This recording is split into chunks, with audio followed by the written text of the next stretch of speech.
Happy Oh, Friday, Courtney. How oh, are you doing? I'm doing really well, thanks. I've had a productive morning.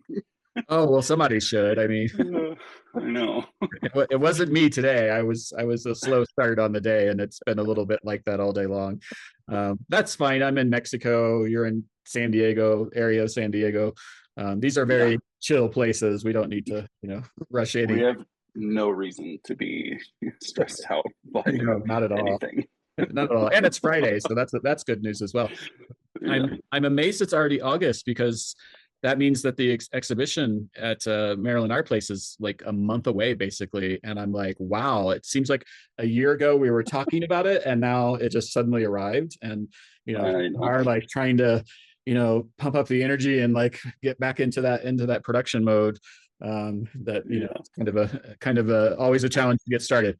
Once it's going though, it's nonstop. Um, yeah. I'm excited to talk to you about you have a current show on Artsy, Hmm. Coloring Is, Yeah. and we're releasing new pieces every few weeks. So today we're going to be releasing some new pieces into that show until we get through the entire. How many images are in that series that we're showing? Like 32.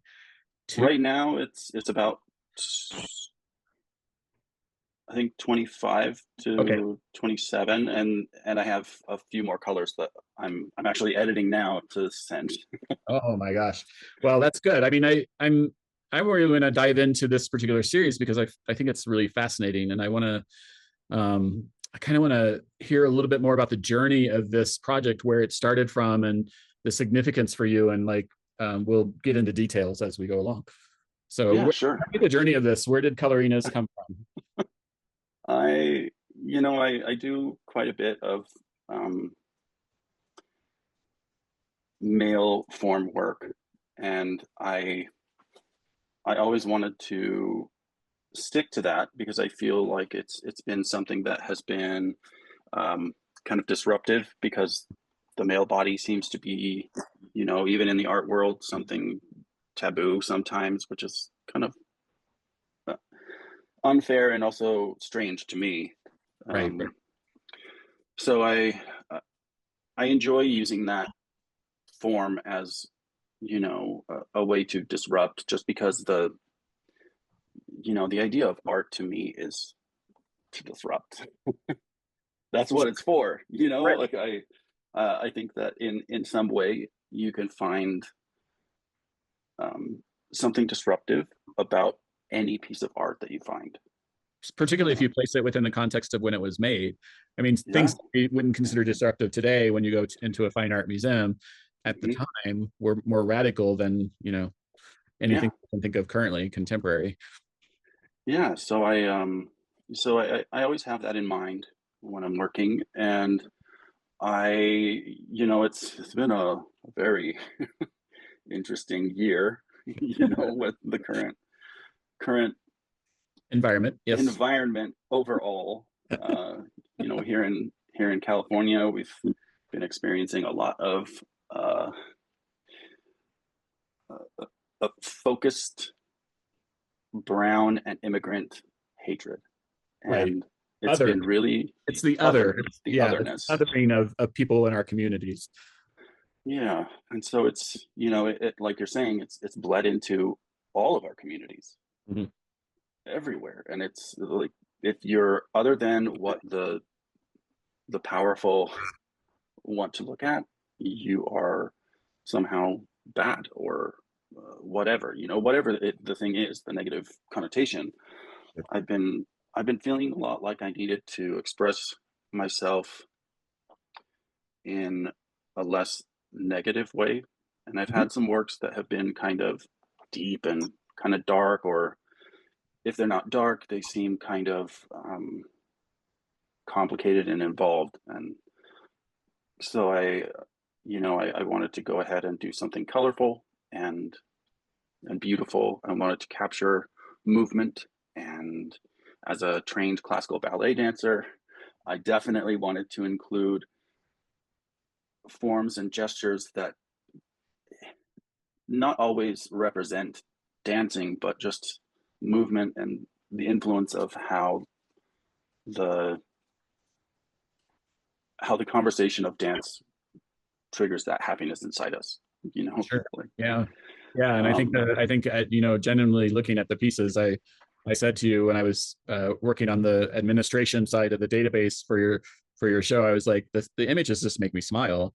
Um, I mean, maybe it's a combination of colors, the attention to the form, and the way the light is working, and um, it's very hard to approach it with a negative for me to approach it with a negative vision of it. It's just beautiful to look at. And sometimes in art, when we have strong feelings like you're expressing about the current conditions of things politically and otherwise culturally, um, the the impetus, the inspiration usually leads towards darker imagery and horror and sadness or something. And it's interesting to me that you have made a conscious decision to create something in opposition to that, well, it's something new for me. right? I like to express what is currently, you know, there, but I wanted to also experiment with the ideas of just bringing back something from the past that's exciting, or even in childhood. I'm sorry, I just want to silence some things. Uh, to bring something like coloring to life in a different way, but also remind myself that that's kind of where it started. Mm-hmm. Like, it's that happiness that we have always um, found in colorful things, whether it's like flowers or the crayons that we use at school, or whatever. I wanted to do that, but just do it differently. And what's Sure. really funny is, um, in each shoot, I have had some malfunctions of lights, and only one light would go off. And Mm-hmm. as you've seen in the series, there's always two lights on everything.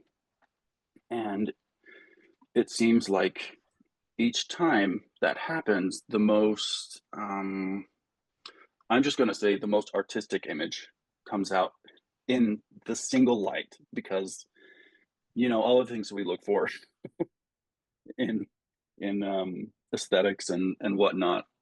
But I had to I had to just keep telling myself that that's not actually what this is about. It's Mm-hmm. about um, it's about coloring. It's about just doing something that sometimes is messy because of the whatever kind of crayon you use, or whatever pastel or paint, um, the movement. Mm-hmm. It's not always perfect, and Sure. I really wanted to not find the most perfect image, the most perfect gesture. The you know I really wanted to capture a much more organic, more natural, Mm. less alt, I guess, Sure. less And high I have art to say, looking things. well, and I see that because I was a art director for Dance Magazine for a couple years in New York City, and I'm in Mm-hmm. the habit of looking at dance images. I loved being the art director for this publication because um, it's a I think it's a very dance has a very queer sensibility to it, and that you actually celebrate the male form, you elevate the male form, and then you have these very athletic moments that the camera can catch that show the sort of the extent to what the human body can actually do. So Mm-hmm. I wish my body could still do that. But Same. Same. um, but I when I saw it, I was thinking in the same vein. It's like I'm so used to seeing these purified images, and the dance moves are so specifically perfect and referential. And I love the organic nature of this sort of sense of um, play that was within it. And I thought that was really important. And I think if I Yeah. had seen the same thing a year ago, I might have felt differently. But as you said, like in the context of the world we're in today, this makes me smile. This brings me joy. So Yeah. And it's fun to see that process, and that smile in person too, because most of the most of the subjects they're not professional anything within photography or modeling or dancing or like it, not at all. Um, and so when I'm asking them to do some things, they're like, "This feels so weird. It's so awkward." And I'm like, "It doesn't matter. It's just we just want to capture you moving through it. Right, We just want to see what happens. That's right. all. Do your best making a gesture, and that's it." And are the subjects, the models with you're using here, are they all dancers? No, in fact, only one of them was like he's currently a dancer. Um, he's trained in dance in numerous ways, but um, he's an aerial artist now, and that's the man who posed for Yellow, which is Okay. I think up right now. So Yes. he is a professional in many ways, but most of the time in any of my work, I never ask for uh, specific things, except for one thing I'm working on that needs to be culturally specific, you know. Right. But most of the time, it's not like I'm not looking for the most fit or the most whatever.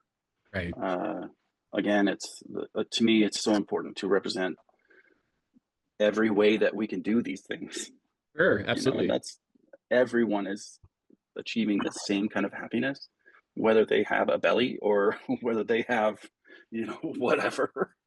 Uh, Man. Preach. Preach. Preach. Same.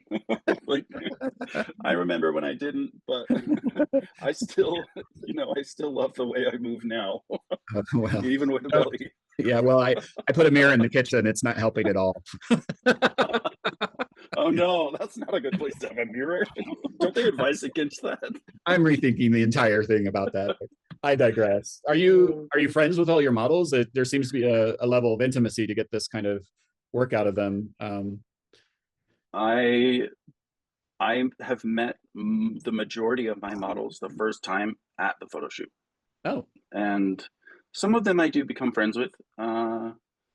Not always. I mean, we stay acquainted and we remain, friendly, but not always. I guess how do you work with models to get that level of intimacy out of them? to get them to be naked in front of me.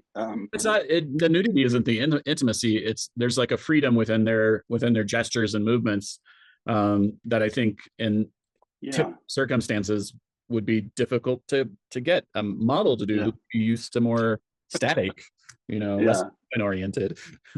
yeah. It's interesting that you bring that up because it is. You're right. It's not just being naked. It's moving around, Mm-hmm.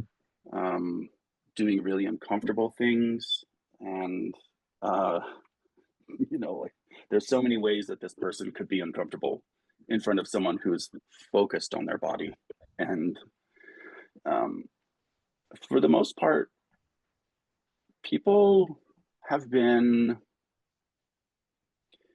uh, excited to do it Mm-hmm. in some way, even if they're nervous. And when they Sure. do come in and they feel nervous, we talk for a minute. um, I think one of the things that helps to, as a photographer, um, for any subject, whether they're naked or not, is uh, just getting to know the person a little bit before you start, or using test shots as a way to get them in front of the camera before anything happens, Mm-hmm. and that usually calms a little bit of the nerves. Mm-hmm. Um, but I think sometimes it's just jumping in. Uh, Sure. So, as a dancer, a former dancer, who is in a different part of life, and working with these models, what do you see of yourself in the images that you've created? Oh man, a lot Well, of things, a lot of things. Um, I think I see a lot of beauty in the more difficult parts of the journey of training as an artist in any way. sure. Because we go through, those of us who go through a more classical training, there's an experience of this militancy Mm, within the art form. And I know that it happens for people who paint as well, and singers, and I appreciate that. And it was actually the classical side of things has always been like the biggest interest to me, and it felt the best for my body to do. mhm, But I found myself feeling a lot like it was it was inhibiting my ability to see the beauty in it mhm, at a certain point. You train so hard for that technique, and at a certain point you finally have to just say that it doesn't matter anymore. mhm. And that is really hard to do. But It's it's so free, hard for freeing. everyone, Yeah, but but it is. freeing as well. I mean, Yeah, it's a liberation. I think that comes with experience and wisdom yeah. as well. And it's the same thing with finding that perfection in some of those images that were not going to be in the series because they didn't have two light sources in them, because I wanted the contrast of two colors. Right, right. But they were really the best photos. They're the best photos if you're looking at it technically and all of that. Sure. And I I love your just I like your saying that because I remember, I mean, I think we started talking a few months before we actually put the show up, but I knew that you were going through this process of discerning which images you wanted to show that told the story that you're telling. yeah, Um, so I that reads in the final selection, yeah, and that sort of like intentional um, uh, combination of lighting and how the light changes and how the colors change. Do the colors yeah. themselves have specific significance for you, or is it just the rainbow Mm, of color? no, there was no significance for each color to me. I Okay. actually asked the models to choose their color. Oh, interesting. Oh, I didn't know. um, That's actually really interesting because yeah, uh, that sort of ties the relationship of the color even closer to the model, the subject, rather than the artist. Interesting. yeah. I wanted it to be part of, again, like what was expressed by the person who was Mhm. being photographed. Sure. Um, I felt like my job in that was just to capture it. Hmm. I have to set everything up and whatnot, but I asked them, and Right. so yeah, it shows a lot about the person, Uh-huh. um, and I think it helps with expressing that happiness in their movement, and the joy in that they found in just participating in the project, Sure, sure. and that was more important than me being like, I think that this color would be better for your skin tone or Sure. for your shape or whatever, all You're of a these different fuchsia, things. baby. You're a fuchsia. Admit Yeah. it. Like, uh, so, because there are many ways that I could have chosen those things, and I wanted them to. So yeah, but that was good. I forgot what I was saying before, but I mean, I get it. I mean, it's again, it's that, going back to that question about working with models and how to make them feel comfortable, and you give them some autonomy and a space within which they can feel comfortable. That's not something small. Even with professional models, I would imagine they would get put in many instances in which they could be made to feel uncomfortable, or outside of their comfort zone. So Yeah. that's pretty phenomenal. So The other reason that I've noticed that it's hard to use professional models, I have done photo shoots for professional models, and they're difficult to work with in right. in a way that you know I forget who said it. I can't remember now, but they were like, I hate. They said something about disliking photographing actors because they can't get them to stop acting, Right. and it's the same for models. Sure. Of course. It's difficult to get a great shot of a model that can't stop acting. Yeah. And I think that's not a comment on them. It's a comment on the system within they work. Yeah, Um, yeah. and there's a code, Yeah. that they have to follow So in order to fit into those roles, which are right. all generalized and have very little to do with diversity, humanity. Yeah. I mean, there's all these layers to that whole thing, which is, part of Mm-hmm. our culture and the way, particularly with men, how uh, we make binary, sexuality and gender and other things as well.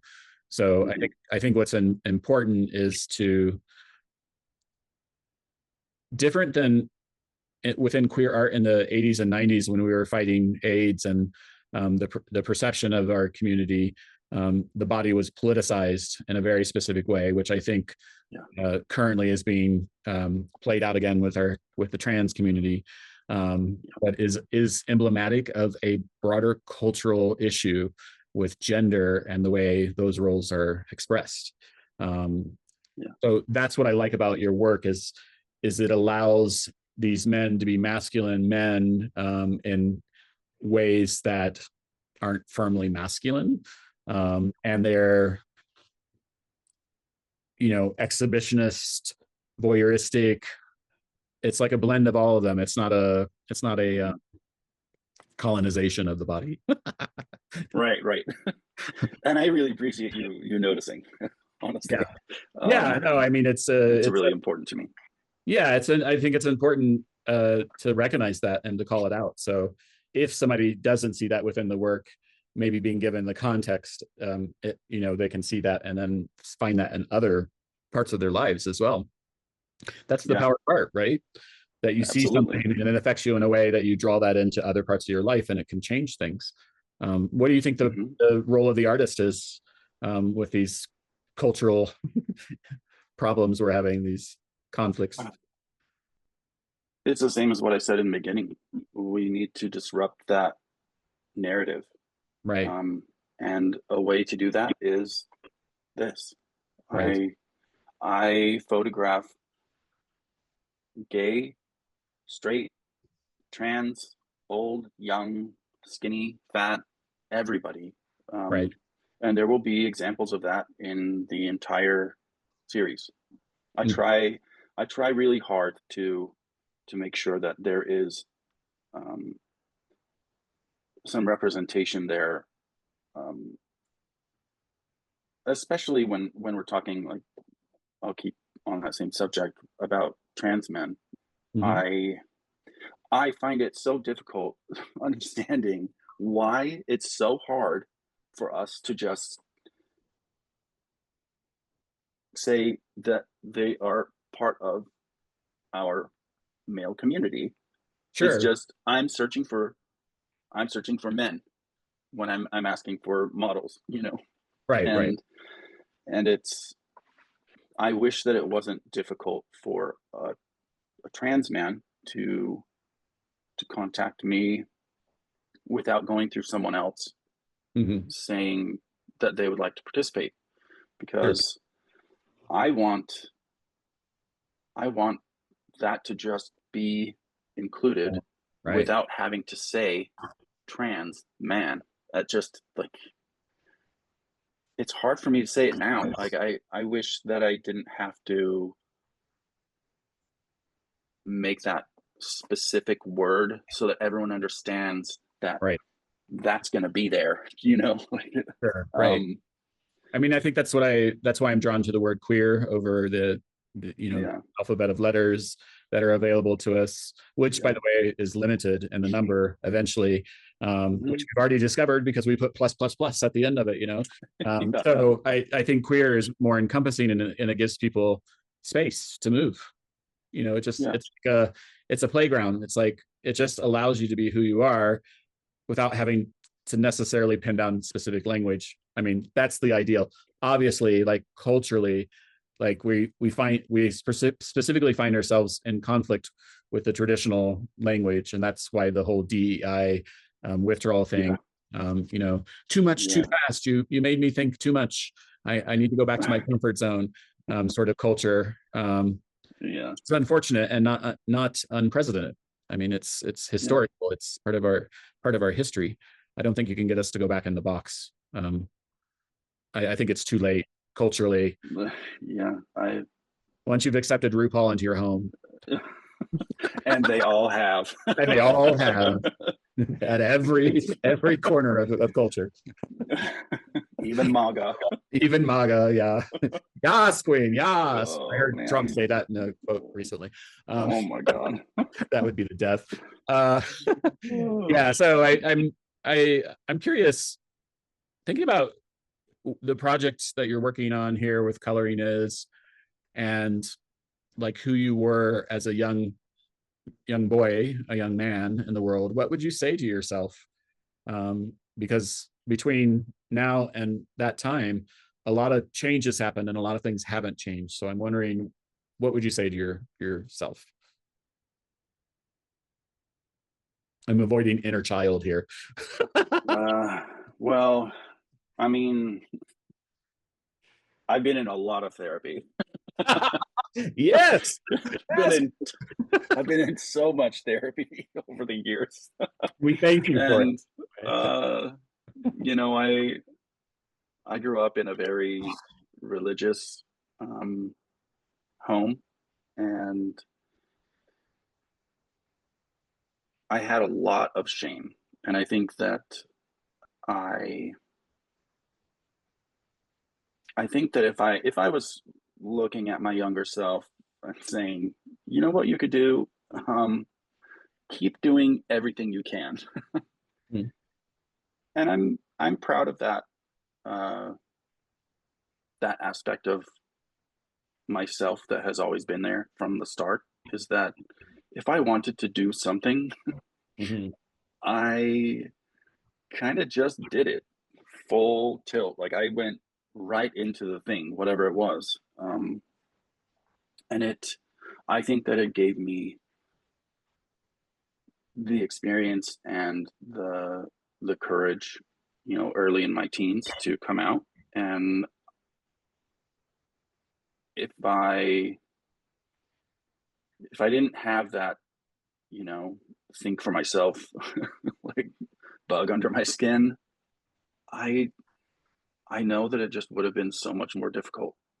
Sure. And but I don't know. I What would I tell my young self? Probably just hang in there. It's Right. it's Well, what getting would you better. let me delocate that a little bit for you. What advice would you give to your a younger artist?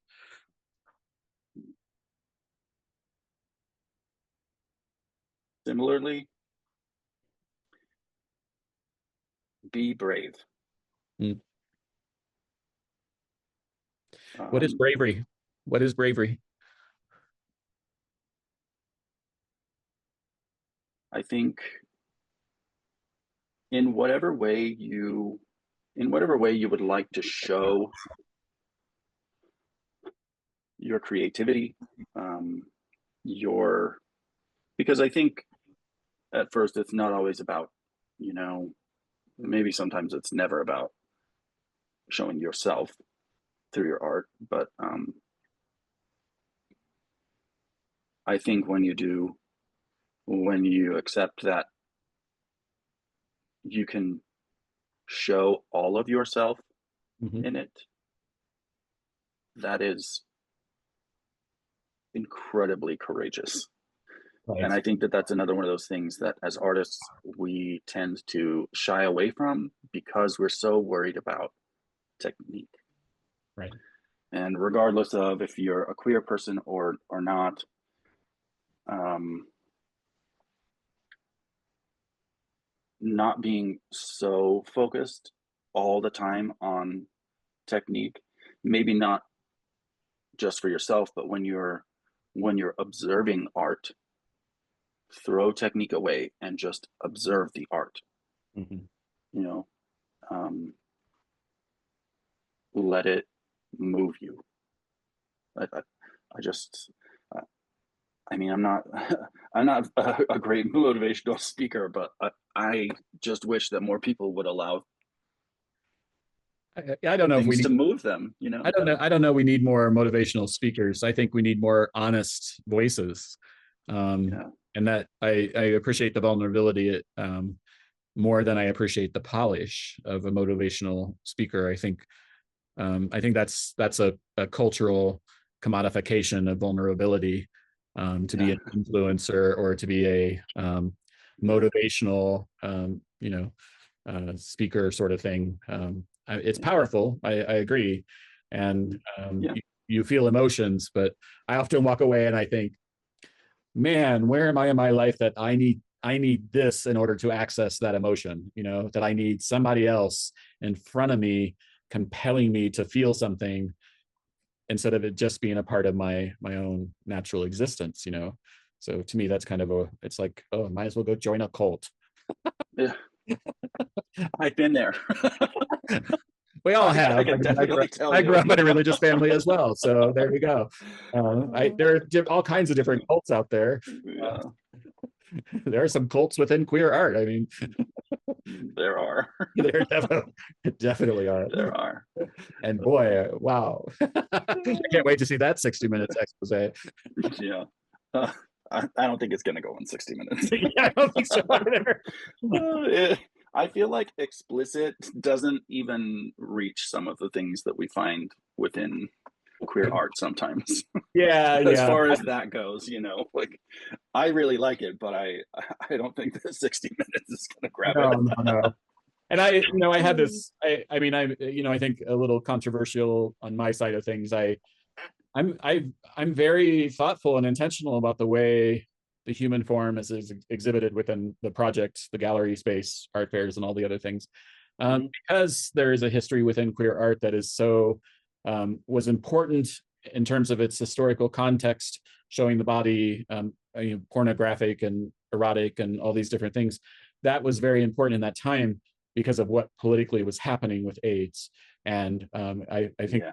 that that momentum is not contextually important to today when I can pick up a device and see pornography on my phone. Yeah.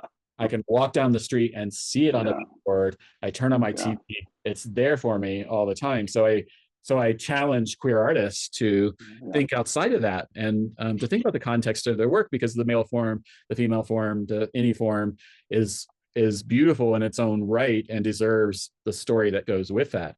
That the sort of carnalization can remove, because it Yeah. activates, normally it's human nature, it activates a Yeah. different part of us. It stimulates a different thought process. So I think Yeah. I love what you're doing with the human form and how intentional it is, and again, it does make one feel happy to look at it. I don't know if it's the colors. I love the idea of, Yeah. I did a gay porn coloring book in college, because I wanted to see if I can get straight people to interact with gay porn. But Yeah. that was the 90s. Let's I bet some people did. Oh yeah, no, I mean, yes, Yeah. absolutely, yeah. Yeah. I mean, it's coloring, so coloring is fun. Yeah. Right. So Exactly. It's what yeah. it's It a takes you there. right, yeah. I mean, it's an activity we do as kids. We get to express ourselves, and we're celebrated for it, by the way. Like, Mhm. if we could, as mature artists, be celebrated for the way we colored coloring books back then. And now, that'd be amazing. Well, I do appreciate you taking the time to talk to me about the Coloring This series and what we're presenting on Artsy. And as I said, we'll be adding more images in. There'll be more out today, but that'll be, after this is edited. So it doesn't make any sense. Why am I saying that? Just to say that, every 3 or 4 weeks, there'll be something new there, and you should definitely come back and check it out on artsy.net with the Bureau of Queer Arts. And this will be presented in the podcast, and we'll have a feature. You'll be in the Maryland Art Place show coming up in Baltimore, Maryland at September 11th is the opening during the Bromo Art Walk. We're expecting like 5,000 visitors. That's exciting. So cool. Yeah. And then, of course, you'll be presenting a different project, which we'll talk about later. But you'll be presenting a different project at Immortal, the Queer Art Fair during Dia de Muertos in Mexico City, which Bureau of Queer Art is producing. It's our first propio, what is that? Owned art fair.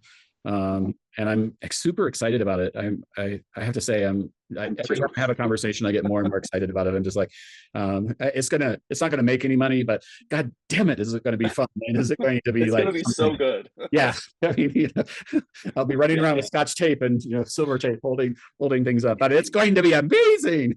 And it only produced art shows. They are expensive, and they usually cost more than you make from it. Oh yeah, oh absolutely, yeah. It's a ridiculous.